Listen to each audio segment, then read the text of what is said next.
Okay. Let's fuck. All right, this is a big one for Lance. What number is this? This is 9. Number 9. We're almost to a decology. All right. Decahedron. Decahedron. No. Okay. So, that's gonna be loud. Yeah. The vid review number 9, Random Creature Face, of a movie called Ski Patrol.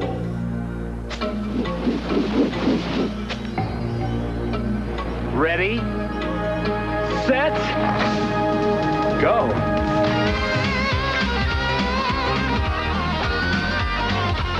Ski Patrol was released in 1989, and in my opinion, is the quintessential ski bum film, of which there were a few. It's like a little comedy subgenre of the 1980s during the formulaic robot house, bad guys, good guys, whatever.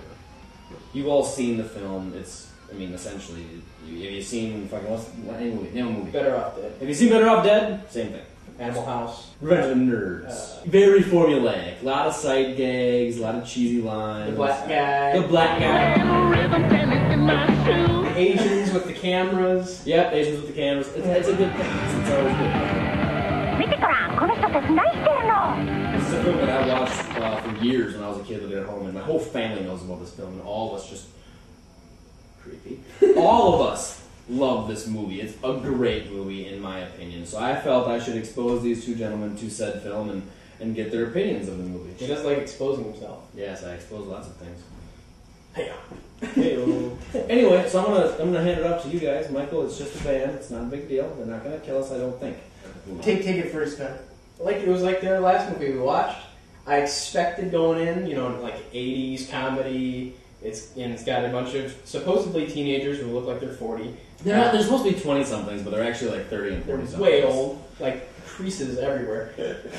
Living on the ski mountain, and you expect them to go off and be, having sexcapades and all that stuff. And there's only there's not even really implied sex. It's like, no, there's that one implied sex scene that turns out to be the midget Murray waking up. Yeah. So and then if you like George Lopez, he's in it. Yeah, oddly enough, one of his earlier productions. Yeah. Martinez! Myron, buddy, I brought you something for your bullhorn. That cool old guy that you always see in Pinnacle 80s cinema. Pops! Yeah. Pops. What was his name again? I can't remember his name. His real name? Yeah. Pops! We'll put it down here. I have no idea. Yeah. His name is... I think it was Steve McQueen. That's a different person. Oh. It's an old Steve McQueen. No, Somebody aged 30 years. Yeah. Martinez gets arrested because Lance and the bad guys. Yeah, the bad guys set him up to be a shoplifter, and then they have to bail him out. So obviously, there's some newspapers laying around. It's got the $1,000, award show game prize that they need exactly that amount to get him out for. It's like, Yeah, guys, come here. This is it. Yeah. Check it out. Mountain High Bar Talent Contest. And that actually is what's funny about this movie is it takes like these formulas from all these different types of movies that would take that, that my friend gets arrested for this, I gotta make this money. That's a whole movie. They take like 15 minutes and they jam like 6 or 7 of these movies together. It's just like, whoa, I've seen that, I've seen that, I've seen that, I've seen that. It was like amazing. That's what I like about it. Pants blowing up. Pants blowing up, sorry guys. Michael. Yeah, they exploit every type of formulaic 80s comic cinema in this one. The dance off. I mean, I don't really know what I had for expectations. I was hoping for no expectations. Then maybe you would have absolutely low. I didn't know what to think. All I could think of is, very formulaic, typical, what's going to happen in 80s cinema. But would you say you enjoyed? Were you entertained? Michael, please. Yes. Well, here's the deal. I guess one of the big problems I have with it is I really hate overdone pratfall humor. I hate it. Every 3 minutes, this movie had a pratfall. That's why. Okay, I'm a little retarded over here. What the fuck are you talking about? Like people lined up like dominoes, they fall over. The guy keeps falling over the dog. That's a pratfall. And they kept doing it. I don't find it it's not. It's never. I think by the 4th time it's funny.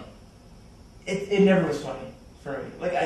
I'm sorry. I love this film. I idealize this film. No, but see, this is cool because actually the whole time I'm watching this movie, I'm thinking, you know what? There are other films that I feel this way that Lance does that these guys really don't share that same thing. A perfect example is that movie, The In Crowd, that we watched, where you absolutely hated it. I hated it. Ben felt, it was alright. You know what I mean? And I freaking just love it because it's like that time period. It's all about the 60s music and dance. And like, I'm really into that stuff. So it's like that. I'm all about the 80s and the cocaine. We can delete that, right? I love formulaic 80s cinema. I mean, one of the best, which I brought up during the watch of the film, is Adventures in Babysitting. Yeah. Which, it's one of the best, like, family films of the 80s. And they say fuck. I mean, it's such a dark family film, but, like, that's why that movie resonates in everybody's head, is because it crossed some boundaries in a family movie. I mean, the same thing that was in Monster Squad. I knew that was coming. Is the thing, and I love bitch. Monster Squad didn't really cross any lines. Oh yeah, picks up the little girl.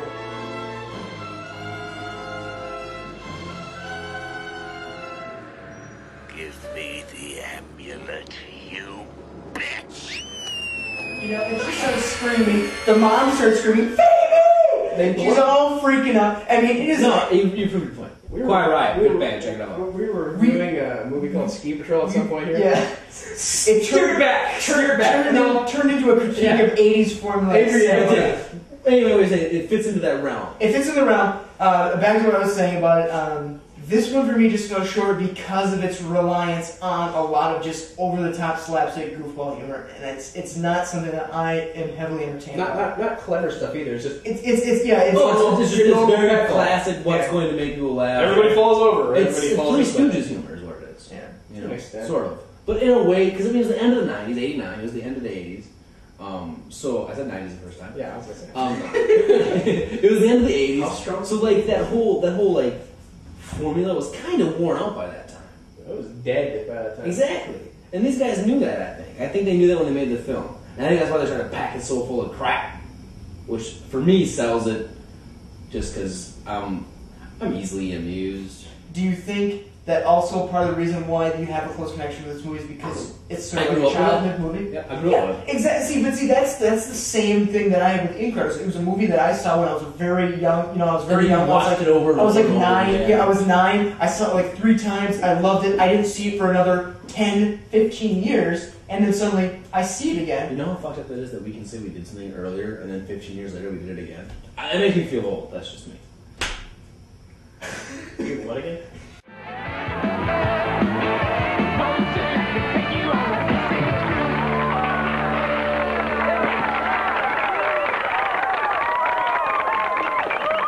Let's start with the guy who likes the movie. Yeah, Likes the definitely. movie. Ratings Ratings for for this this fucking weirdo. Do I like this film? Yes. Would I give it a 10? Yes. I know. Like, okay, I don't care. This is my first drink, so don't think I'm drunk. But honestly, because, like you said, because I grew up with the film, it's a film that's really close to my heart. And the pitfalls. Okay, no, sorry. There were 3 logic errors in the film, so I have to take away a point for that. Good. I'll give it a 9. Oh wait, okay. Well, there's the one with the rope. Stop this thing before you kill somebody!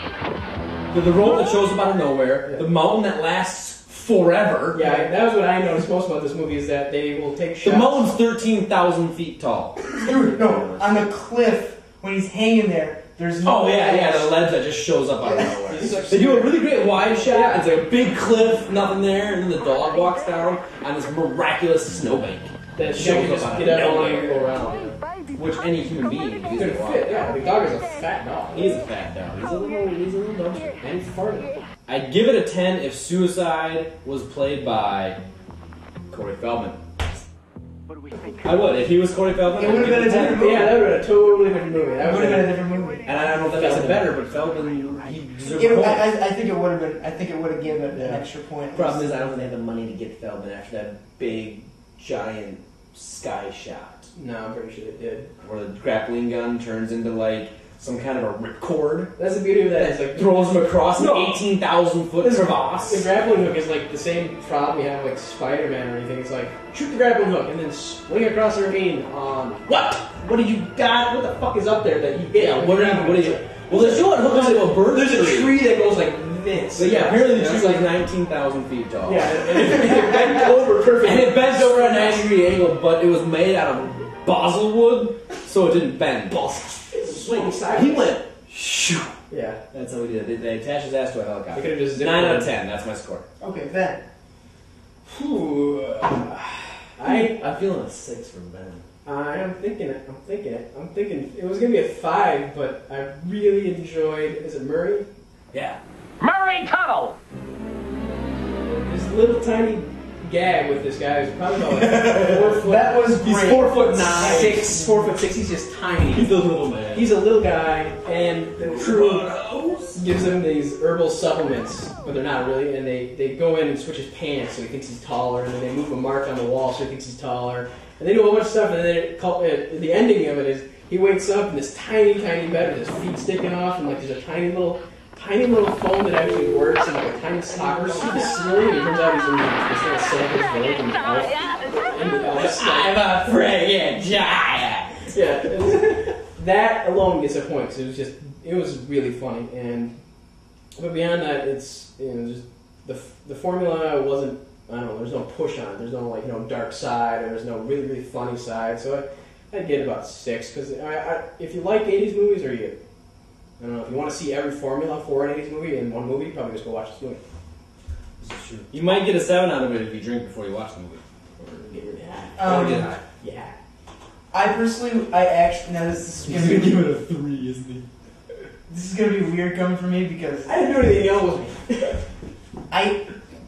I actually was hoping to see more risque humor in this film. Really? More like Caddyshack stuff. Who gave you that opinion? I just It wasn't figured. me. I know it wasn't me. I didn't say that. No, I Ben just said you never seen the movie. I just I told wanted lies. to, I just wanted to see, I wanted to, but it wasn't absolutely terrible. So I'm gonna give it a 5. Like it's not absolutely, shut up. Awesome! I was expecting way lower than 5. No, I mean because I'm really happy. It wasn't terrible. There was some things going for it. Yeah, no, that was great. Aside from the midget stuff, not a lot of special things going on. Like I just there wasn't a lot of specialty things going on that really got me going, got me jumping around. That's right. So 5, 6, 10. I did 9. He did 6, 5, 10. I corrected that shit. 9. 9 actually. Yeah, that 9. actually brings the total to like 6.3. We'll give it a 6.3 total overall. If you enjoy 80s comedies, check it out. It's worthwhile. It's formulaic, but it's not like run of the mill, I would say. You know what I mean? Because there's not boobs in it. There's not a lot of F words. They say to sell a good comedy that you gotta put tits in it. Same thing as with horror. We didn't put tits in our movie. Did we? Don't tell them that. They'll regret their thinking we did. We put tits all over our film. Dude, like, you can't go 15 seconds without seeing a great pair of boobs. Mike would just kill everyone. Problem is the boobs are closed.